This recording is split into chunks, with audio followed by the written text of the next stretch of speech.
Stop trusting Amazon iPhone reviews. Those 5-star ratings?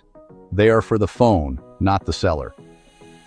This means the person sending you the device today could be anyone. Most people look at the price, look at the stars, and click Buy Now. That's exactly how you get scammed. Here's my 2-minute system to filter out the junk. Amazon doesn't refurbish these iPhones. Third-party sellers do, and some of them are terrible. Right under the Buy Now button, look for Sold By or Seller. Click that name. That's where the real truth is hidden. Step 1. Ignore lifetime ratings. Look only at the last 12 months. If it's below 95%, skip it instantly. Step 2. The 30-day reality check. Scroll down to recent feedback. You're not looking for one bad review. You're looking for patterns. If multiple recent buyers complain about issues, that seller has a problem right now.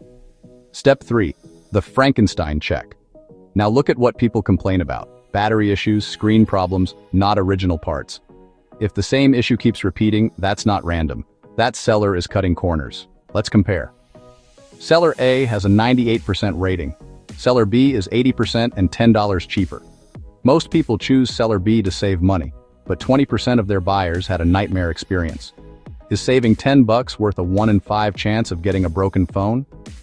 I don't think so. Don't trust the stars. Don't trust the price. Trust the seller data.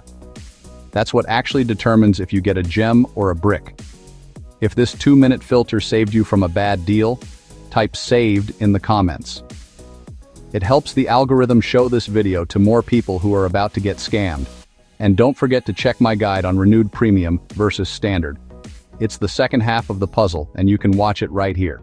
Subscribe, and I'll make sure you never get burned on Amazon again. See you there.